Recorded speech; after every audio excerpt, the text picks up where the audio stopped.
let them break me down to dust.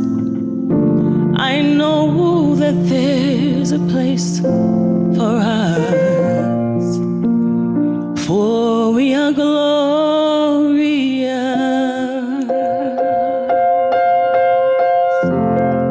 We're all glorious. When the sharpest words wanna cut me down, I'm gonna send the flood, I'm gonna drown them out. I am brave, I am bruised, I am who I'm meant to be. This is me. Look out, 'cause here I come. This is me. I am DEI. That's not to imply that I am a DEI hire. But what if I were? In your black job. In my black job. For those of you who might be unfamiliar with the term and think that it means didn't earn it, no, it actually stands for diversity, equity, and inclusion. Yeah, this is where you can applaud that. There's been a lot of talk about DEI hires lately as a result of someone's minority status. And I realize that I do check a couple of diversity boxes, being a person of color and someone who happens to be a member of the LGBTQ plus community. But you can celebrate that with me. But my message today isn't about offering a defense of DEI. It's about affirming who I am, my values, who you are, your values, and perhaps who we all are meant to be. Now imagine attending a potluck dinner where everyone brings the same dish, the same recipe, let's say 20 identical pasta salads. Instead of a rich and varied feast, it becomes a monotonous and boring occasion. Now picture a potluck where everyone brings something different, reflecting their unique cultures and tastes. Suddenly the table is full of color, flavor, and life. This is the power of diversity. Diversity is about recognizing that our differences are not just inevitable, but essential. It's understanding that each of us brings something unique to the table. Different perspectives, talents, abilities, and experiences. Now, these differences are strengths, not drawbacks. Come on, somebody talk back to me here. They are strengths. But diversity alone is not enough. Equity must accompany it. Equity is about fairness in action, ensuring everyone gets a fair shot with their different needs and challenges recognized. Inclusion means making sure everyone has a seat at the table and a say in decisions that affect them. Think about how often we've seen decisions made without the input of those most affected by it. The phrase, "nothing about me without me," captures this sentiment perfectly. Inclusion ensures that no decisions are made without the voices of those who will be directly impacted by it. Now, even with the best intentions, we can sometimes get it wrong. In our church, we strive to live out these principles, but we are still growing and learning as well. For example, now in our 11:30 service, now we've just invited some ASL interpreters to come and interpret during the service. Yeah, it's 11:30. You guys are missing out. But we came and we talked with them, but we made a decision to, when they first came, is to put them alongside that wall where Dorothy is. Raise your hand, Dorothy. They was over there on the wall, the interpreter, and the people was sitting like where Dorothy is sitting, watching them. And we thought we did pretty good. Yeah, we know. We invited, we made space for them, right? But that wasn't what they wanted. What we were told was, well, after they said, that was not optimal. You see, because ASL is more than just sign language gestures. They want to see forward. They want to see facial expressions and movements that they interpret more. Their perception is greater when they can see all of those factors. So put us front and center. That was a big moment of learning for us, reminding us that true inclusion involves having the right people in the room when we make the decision. So why would anyone be against the concept of DEI?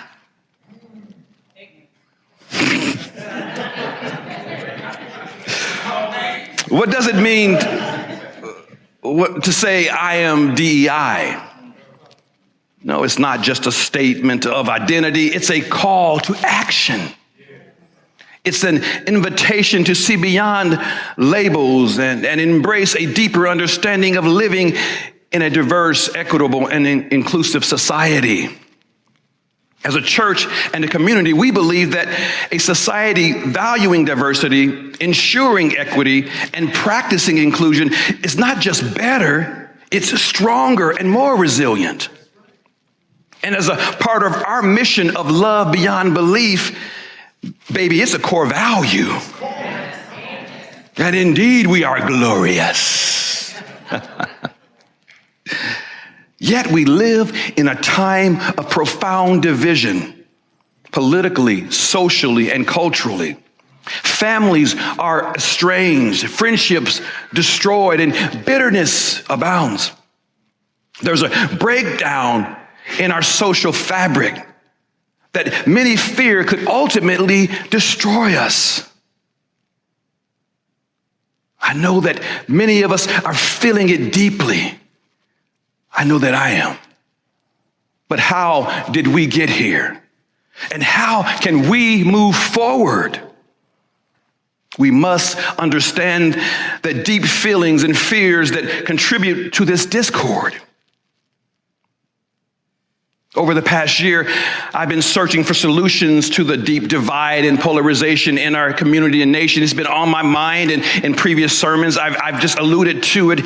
We've heard many of you talk about how difficult it is dealing with coworkers, friends, and family members and who see the world differently, and it can be really challenging. The tension, conflict, and hurt are all very real. So I know some of you today are feeling it right now. So this work is not a theoretical exercise. It's deeply personal and spiritual for me and for all the ministers and the worship staff here. Both Marlon and I have had countless discussions on this topic, reading the works of various authors and thought leaders, seeking wisdom and guidance from all perspectives on these issues. I've even joined the Braver Angels group, composed of conservatives, liberals, and independents who have chosen to come together to bridge the divide or to be in conversation and dialogue. Now, it has been a real challenge for me because when I'm in those conversations, for people who haven't done the work, when I say done the work, they might be saying things and alluding things that for me, they're talking about black folk and gay folk in particular, and I have to listen to that. But you know, listening is the key. Now, in my mind, I want to respond and I want to say things, but listening is the key. And that's the hardest part, but that is the part with the greatest reward. Because I get to hear my own thoughts and I can shut them down because I'm trying to intentionally listen to what they're saying and perhaps to walk a little bit in their shoes. And this work has been challenging and frustrating.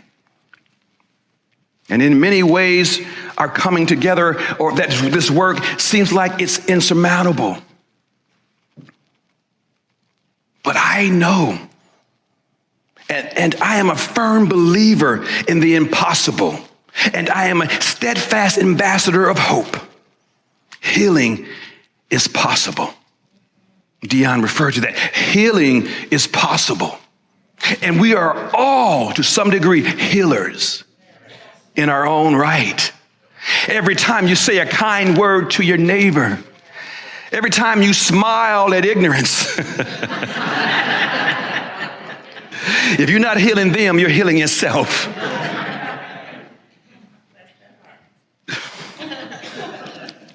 This has made me realize that as a community, as a movement, we have a unique role to play in the healing of our divisions. But before we can bridge our divides, we need to understand the underlying causes. A social psychologist, Jonathan Haidt, has researched the principles that guide people's behaviors and affiliations, especially in the context of political and social identity. Among the many notions he studied, 5 foundational principles of morality stood out: fairness, loyalty, care, authority, and sanctity. While these values are commonly shared, they are prioritized differently by different people in different groups. Now, Haidt found that progressives or liberals tend to elevate care and fairness, which some may believe are the highest forms or the highest values, which explains how we focus on equality and justice, helping the stranger, and terms like DEI. Many progressives believe that if we do not confront issues like racism, sexism, homophobia, xenophobia, and other forms of discrimination head on, we will be complicit in perpetuating these injustices. Liberals fear that without active engagement, the liberation of oppressed people will further be delayed. On the other hand, conservatives tend to prioritize loyalty, authority, and sanctity as the highest values. Now, these values drive conservative voters to focus on preserving traditions and upholding national pride and maintaining some type of order or social order. For many conservatives, actions like kneeling during the national anthem or claims that racism was central to the founding of the United States are seen as direct threats to the values they hold dear. Even DEI may feel like a threat. And these actions are not just political statements. They are deeply personal affronts to traditions and beliefs that have shaped their lives and identities and culture. Understanding these different value systems is crucial if we are to begin to bridge our divides. Because we all share many of the same values. Authority and sanctity is on our list too. Authority may just be on the bottom. We all prioritize them differently based on our experiences and worldviews. In other words, we all care about the same things. We just place them at different levels of importance. This divergence in values is at the heart of our polarization. Yet, it is also where we can find common ground. By recognizing and respecting each other's values, we can begin to build bridges over the chasm that divides us. To truly move forward, we must address the deep-seated fears and anxieties that fuel our divisions. Fareed Zakaria, in his book, The Age of Revolutions, Progress and Backlash from 1600 to Today, reminds us that every period of great progress has been accompanied by significant backlash. He argues that even as society modernizes, these changes can be profoundly disruptive. For those who feel left out, it can seem like the world is moving on without them. Now, this fear is not irrational. It is rooted in the real changes reshaping our society. The rapid transformation of society through globalization, technological advances, and cultural shifts can leave people feeling untethered and disconnected, and more importantly, left behind. By definition, as we embrace more freedom and autonomy, the authority and traditions that once held our communities together weaken. While individuals may gain from this, communities often feel lost, leading to a sense of nostalgia and unease about where the world is heading. People see the world they knew that was there, where their values and ways of life were respected, slipping away. Think about the jobs, the factories that have been closing down, and people have been homeless. Think about how the housing has arisen, the price of housing, how there's no affordable housing. And families, 2 and 3 are in one home, one resident. And food prices are so high. So people can feel like they're disconnected or they're not included in the promise that is America. In a 2016 survey of white working class Americans, nearly half of them said that they felt like strangers in their own country. Perhaps they see traditions and values that have been the bedrock of their lives being questioned, criticized, and even rejected. So it's not just about politics, it's about identity, belonging, and the fear of losing everything that has defined their lives, our lives. Such alienation and disconnect can lead to blaming, targeting those who look different, speak with an accent, or worship in different ways. I ask you, have you ever felt like the world is moving too fast for you? Like the ground beneath your feet is shifting in ways that you can't control? If you're like me, 50 years wise, you may feel that technology has left you behind. Some folks are using AI to analyze huge scopes of data while you're here struggling to add an attachment to an email. Now, I preached a sermon about AI about a month ago, right? Talking about it, and was talking about all the technology and that I'm linked with. Yeah, but I was trying to, a few moments ago, I was trying to enlarge my font and deleted my whole message.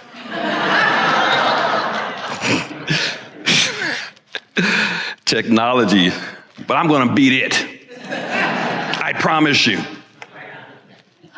But whether you are conservative or progressive, Christian, humanist, black, white, or something in between, this sense of displacement or being left behind, excluded in real life, deserves respect, deserves our acknowledgement. It is a significant factor to the polarization we see today.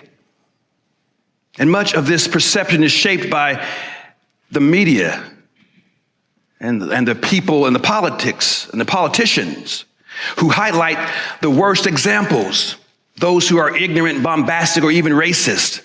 The loudest voices, often demagogues, get the most attention, creating a distorted view of the entire party or movement. This skewed representation fuels misunderstandings and deepens the divide, making it difficult for genuine dialogue to take place. But if we are to move forward, we must address these fears by seeking to understand each other, by validating each other's feelings and finding common ground. Because I can tell you this, you can argue with my politics, you can argue with my theology, but you'll never be able to argue with what I feel. You can tell them they're wrong. You can cuss them out and call them every name except a child of God, but you'll never be able to tell them that what they feel is not real. So this work is not easy. It requires us to step outside of our comfort zones, to listen to perspectives different from our own, and to approach our differences with empathy and compassion. It requires us to see humanity in those whom we disagree and recognize that at the end of the day, we are all in this together. Think about that. Remember those times you felt uncertain about your place in the world, unsure about where to turn to in times of sorrow or defeat. These emotions are real, and they deserve our acknowledgement. They deserve our respect. This unease isn't just about race. It's a broader discomfort with change and the loss of the familiar way of life. When we start to recognize our differences, it's crucial to examine our own biases and reflect on what we think of one another. This self-reflection can help us better understand the perspectives of those with whom we disagree. This is where compromise becomes essential. Compromise isn't about abandoning values, but finding common ground and building bridges over differences. What if we choose compromise as the highest form or the highest value? True progress requires a willingness to listen, to make concessions for the greater good, and to be truthful. There is no clear-cut divide between progressives and conservatives. There's no black and white. We're all the same in this sense. We're all connected. Did you know many progressives support common sense immigration reform, value religious freedom, and uphold the Second Amendment? Likewise, many conservatives advocate for criminal justice reform, environmental conservation, and mental health awareness. There's no us or them. These overlaps show that political identities aren't as rigid as we might think, and shared values can bridge even the deepest of divides. To truly embrace diversity, equity, and inclusion, we must include those who feel excluded by the changes we advocate. That means conservatives must accept progressives, and progressives must find a way to connect with conservatives. We must find a way, people. Compromise is key. What if we were willing to expand our circle, listen to others, listen to their fears, address their concerns with compassion? Jesus exemplified compassion by embracing those marginalized or those who are opposed to his teaching. He urged us to see beyond prejudice and recognize the shared humanity. Following his example, we can bridge the divide with compassion, with compromise, and community. Now, you may have remembered a few weeks ago, I talked about people who trigger us. Instead of us becoming triggered, try to see the person behind the words as someone who is hurting, fearful, or experiencing trauma, because it is often those who are in pain, who inflict pain on others, are the ones who are most in pain themselves. Think about the frustration you might hear from family members, like that abrasive uncle that you can hardly stand. Or that siblings, every time you get around him, wants to tear you down or talk politics or religion and tell you how much you're going to hell. These things can be very hurtful, but they're likely rooted in fear. They're likely rooted in trauma.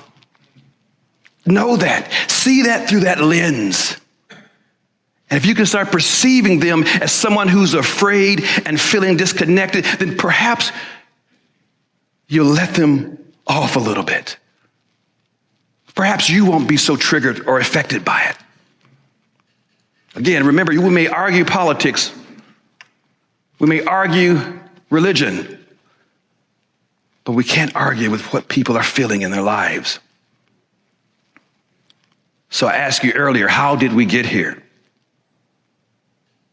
We've always had a political back and forth, and even divided.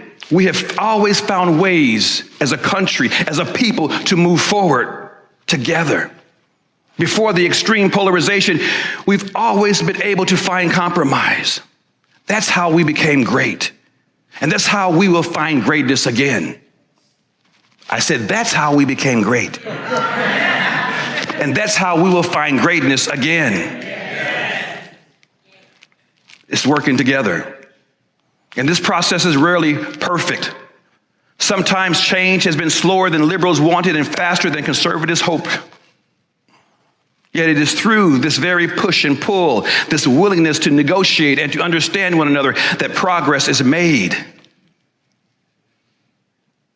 Fareed says that liberalism has been so successful that even conservatives appreciate it today. He advises against forcing new ideas or changes on society too quickly, especially from the top down. He suggests that making slow and steady changes often works better in the long run.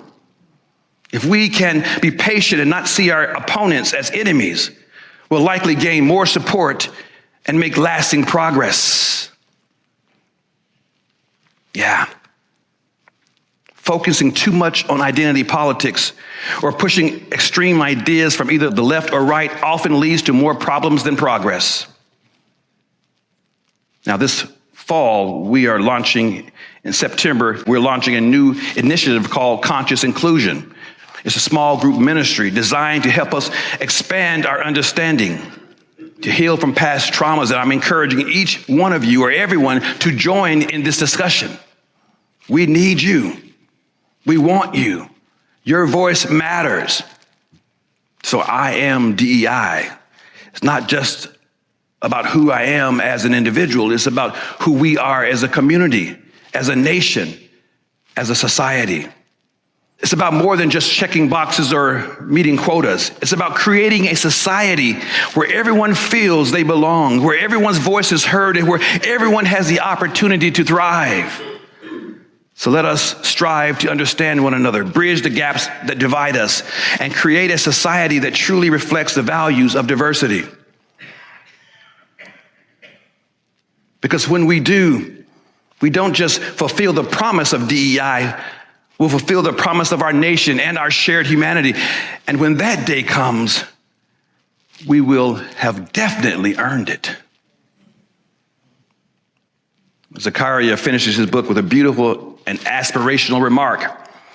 He says, we mustn't lose sight of the fact that we are heirs to the greatest tradition in history, one that liberated the human mind and spirit, that created the modern world, and whose greatest achievements are yet to come. So let us be the generation that continues this tradition, enlarging the circle, embracing the values of diversity, equity, and inclusion, and moving forward together. May it be so. Amen.